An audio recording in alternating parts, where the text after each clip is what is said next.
तो second phase के लिए एक तरफ धुआंधार प्रचार प्रसार चल रहा है, तो फर्स्ट फेज के लिए अब अपनी अपनी तैयारी तमाम राजनीतिक दलों ने कर ली है। पहले फेज की 152 सीटों पर किसका परचम लहराएगा, काफी हद तक ये तय करेगा कि पश्चिम बंगाल में किसकी सरकार बनेगी। मेरे साथ मेरे सहयोगी इस वक्त जुड़ गए हैं। पवन नारा हमारे साथ हैं, ओंकार सरकार हमारे साथ हैं, हुसैन रिजवी भी हमारे साथ हैं और मनीष भट्टाचार्य भी इस वक्त हमारे साथ जुड़ गए हैं। पवन, आपके पास आ रही हूँ, क्या रिपोर्ट मिल रही है पहले फेज की चुनाव को लेकर आपके पास?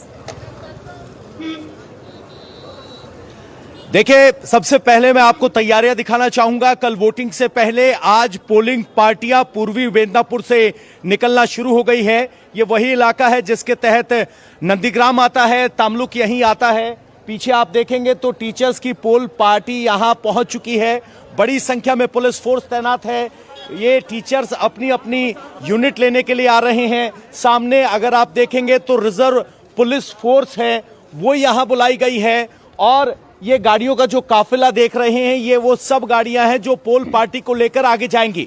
लेकिन अब की बार पोल पार्टियों के अलावा क्यूआरटी की टीम, जिसमें सेंट्रल आर्म पुलिस फोर्सेस के जवान तैनात हैं, ऊपर कैमरा लगा हुआ है, उस तरह की टीम के साथ मौके पर पहुंच रही हैं। सबसे बड़ी बात यह है कि अब की बार 100 मीटर की एक लक्ष्मण रेखा होगी। उस लक्ष्मण रेखा के पार कोई नहीं जा सकता और सिर्फ वोटर जा सकता है। अंदर सीएपीएफ के जवान तैनात होंगे और जो स्थानीय वॉलंटियर पुलिस होती है यहाँ पे और स्थानीय पुलिस होती है, वो पोलिंग बूथ से 100 मीटर दूर रहेगी।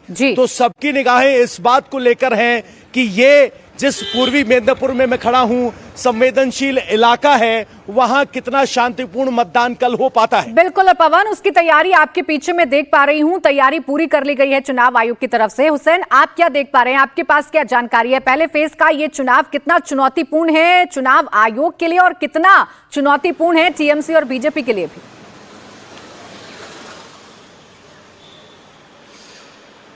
प्राची, देखिए, पहले चरण में वो सीटें आती हैं जिन्हें चुनाव आयोग ने जो है संवेदनशील माना है, जिसमें मालदा की सीटें हैं, जिसमें मुर्शिदाबाद की सीटें हैं, जिसमें उत्तर दिनाजपुर की सीटें आती हैं।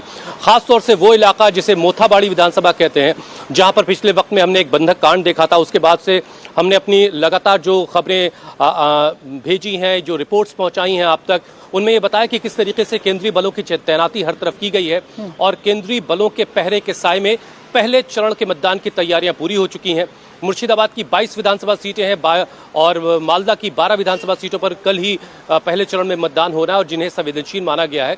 और ये जो पहला चरण होगा प्राची, इसमें कांग्रेस के लिए खाता खुलने की खबर आ सकती है। और क्योंकि इनमें वो सीटें हैं, जैसे मोथाबाड़ी की मैंने बात की, मोथाबाड़ी एक सीट ऐसी है जहां पर कांग्रेस को लेकर के काफ़ी बातें हो रही हैं। मुर्शिदाबाद से भी कोई अच्छी खबर आ सकती है। आप याद कीजिए साल 2021 के विधानसभा चुनाव को, आज़ादी के बाद पहली बार ऐसा हुआ प्राची, जब पश्चिम बंगाल में लेफ्ट और कांग्रेस का खाता नहीं खुला था जी। और CISF जो नई नवेली पार्टी थी, उसने एक सीट जीती थी। लेकिन इस बार फर्स्ट फेज में कोई खुशखबरी कांग्रेस के लिए आ सकती है। अब आते हैं बात बीजेपी की करते हैं। मुर्शिदाबाद जो जिला है, जहां पर कुल 22 सीटें हैं प्राची, यहां से अच्छी खबर बीजेपी के लिए आई थी। और बहरामपुर और मुर्शिदाबाद, ये 2 सीटें बीजेपी ने जीती थी।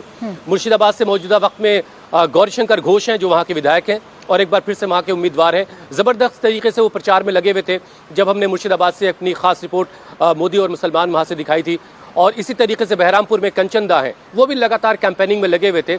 लेकिन इस बार बहरामपुर में थोड़ी सी लड़ाई जो है वो त्रिकोणीय हो गई है, क्योंकि अधीर रंजन चौधरी वहां से इस बार चुनाव मैदान में है और एक हैवीवेट कांग्रेस के नेता रहे हैं, वो 5 बार के सांसद हैं। तो ऐसे में बहरामपुर की लड़ाई थोड़ी सी बीजेपी के लिए टफ हो रही है। लेकिन अभी आने वाला वक्त यानी कल जो है, वहां की आवाम फैसला करेगी।